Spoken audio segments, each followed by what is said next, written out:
Hey, gorgeous. Today I want to talk about a really important topic, and that is being a first generation embodied feminine leader.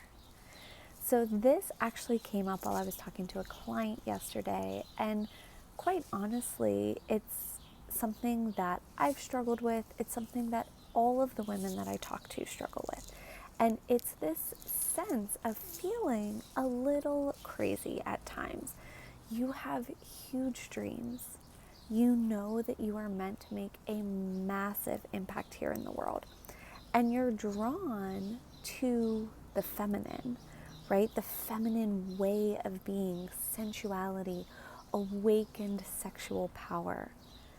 The desires that you have for your partnership don't look like how most other people do relationships.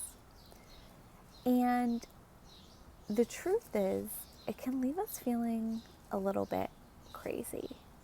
Now, I see again and again and again the biggest fear that we as women really hold is truly owning the fullness of our power and the fullness of who we are.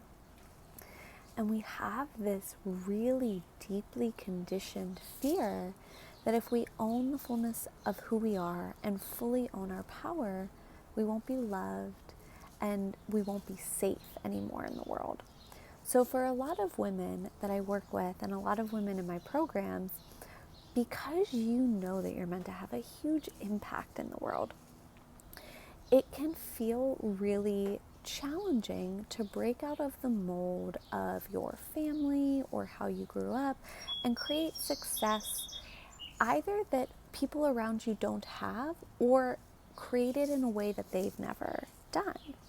Now, the truth is that success is still very much accepted by the patriarchy. It's still very much accepted as a normal desire. But having any kind of success in a feminine way, meaning you're living from your truth, that your life is built upon pleasure, that you have mastered your emotion and the cycles, that you see everything is happening for you and not to you, that you've awakened your sexual power and use it as creative life force, as a manifesting magic, that you see yourself as the embodied feminine leader inside of your relationship. Living life that way is not accepted by the patriarchy. And so when women come to work with me, and the women like you who are probably thinking about joining Codes of the Goddess, which is the pleasure mind. And I call it a pleasure mind because, like a mastermind, it's a group of powerful women coming together, and there really isn't a hierarchy or a like me as the guru and you as the students. But it's not a mastermind because, again, it is built on the feminine principles of connection, of showing up fully as who you are in all parts of who you are, receiving love and acceptance, being witnessed. The only way to heal your relationship to your feminine is to do it in community, to be witnessed by other women. So if you're thinking about joining Codes of the Goddess, and the women who have joined, what comes up when they think about, or when you think about truly living from your feminine power, is a lot of fear, a lot of conditioning that you have to move through, which is why the first goddess transmission is the dark goddess.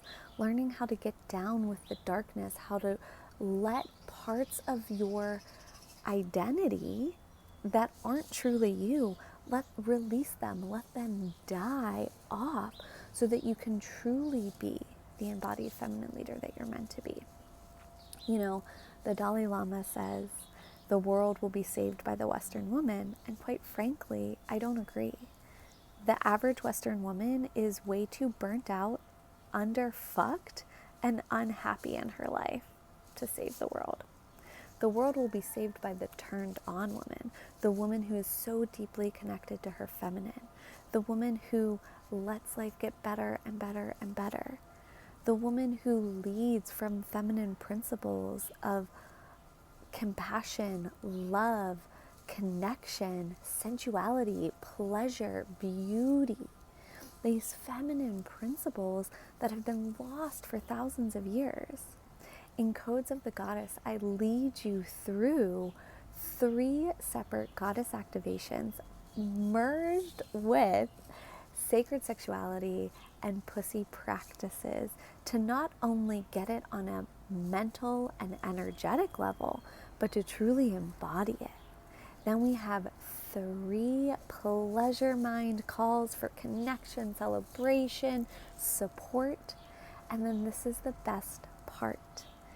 The 10 women and myself, we're going to be on a private communication thread where we can send voice notes and texts to each other to feel witnessed, seen, and supported during the entire 3 months.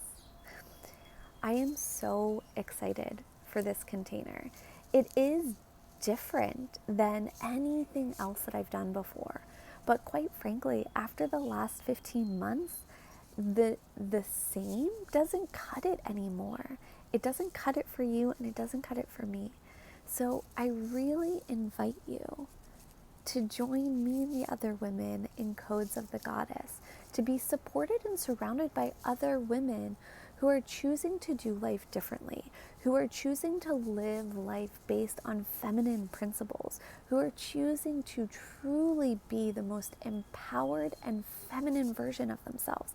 Because when we try and do it alone, well, 1, it's impossible. And 2, when we're out there in the world, it's so easy to feel crazy or like there's something wrong with us.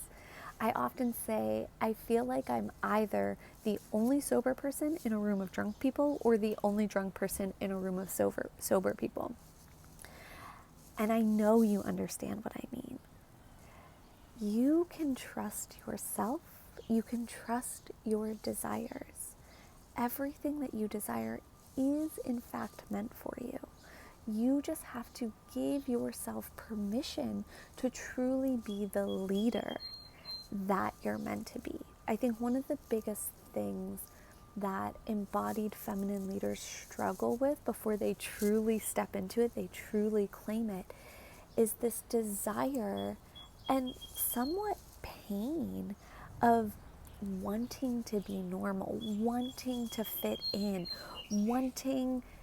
because we think it'll be easier. We think that if we were just normal, if we wanted less, if we were okay with settling, if our dreams were smaller, it wouldn't be as painful.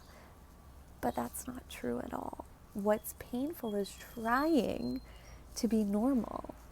What's painful is not fully stepping into your power. What's painful is being disconnected from your feminine. What feels so much better is stepping into your embodied feminine leadership. So the question is, how much longer are you going to self-abandon in a, quite frankly, failed desire to be normal? And when are you going to give yourself permission to be fully who you are, to be so unapologetic in your power? And the only way to do that is to heal your relationship with your feminine, and more importantly, heal your relationship with your sexuality and your sexual power. That is the key to your personal power. And quite frankly, most female leaders out there haven't done this yet. So you, my loves, are on the leading edge of the leading edge. And I invite you to be on that leading edge with me inside Codes of the Goddess. If you have any questions, please reach out to me on social media. Our first call, the opening call, the first Goddess transmission is July 1st. And the women who join now, we're kicking off in the Voxer thread. You're getting a surprise bonus from me when you join. I would be so honored and so excited to have you there.